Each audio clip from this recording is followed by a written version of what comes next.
guys, Dr. Christy Ennis, physical therapist, personal trainer, and nutritionist.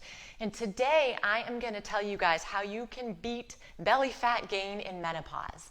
As a women's health specialist, that's a question I get all the time. Actually, two questions. Why does it happen and how can I stop it? So there are actually really two main reasons why this tends to happen. Number one is hormone. Yay for hormones. Those affect us all our life. As we start to go through menopause, though, estrogen decreases, and because of that, a hormone called follicle stimulating hormone, which is a mouthful, starts to increase. And they have linked that specific hormone to actual belly fat gain.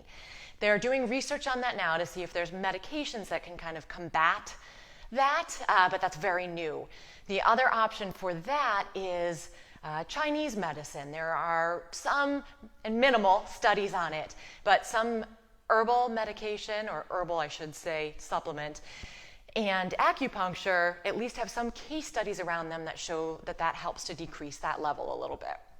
So the other hormone that tends to decrease is progesterone. And with a decrease in progesterone, you get an increase in cortisol, which is the stress hormone. And that actually causes insulin resistance, which then causes all that weight to be gained right in the belly. So not good. So you can help to control those cortisol levels. Number one is try to reduce your stress in any way, shape, or form that you can.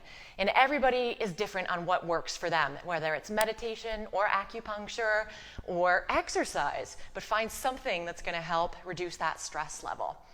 Making sure that you get, believe it or not, 7 to 8 hours of sleep, which sounds like a lot to some people, I'm sure, but again, that helps to keep those cortisol levels level. Decreasing the amount of sugar in your diet too, and actually especially even fructose. That way you don't have an increase in that insulin either, so that's also very helpful. You want to increase the protein in your diet a little bit and also increase the healthy fats. I know that sounds kind of crazy, eat fat to not have fat, but that really helps to keep things level. And your hormones need fat, believe it or not. We all need fat for lots of things.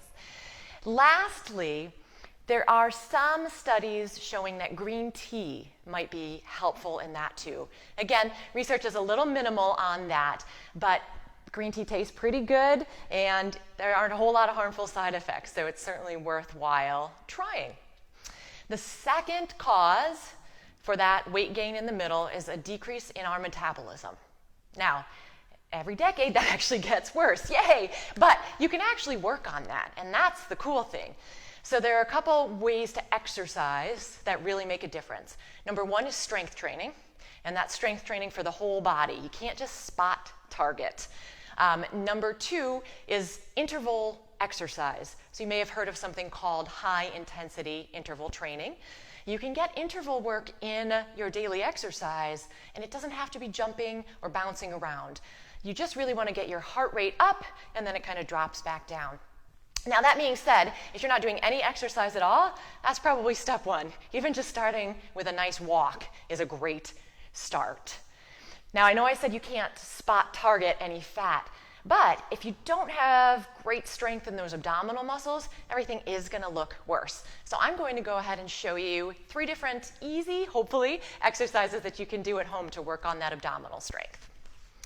So, lying down for the first one on your back, legs are going to come up, hands down, and it's a tiny little push up towards the ceiling.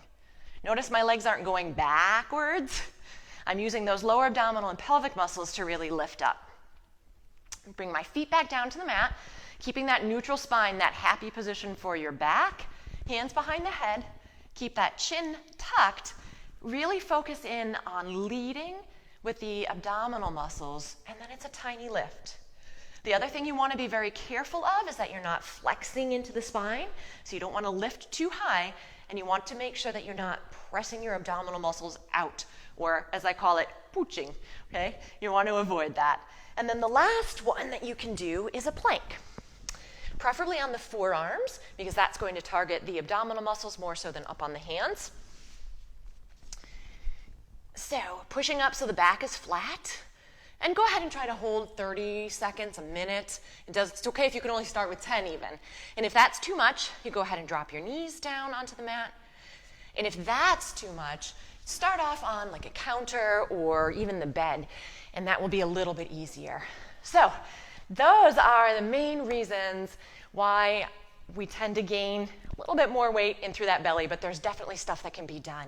So thank you so much for tuning in today.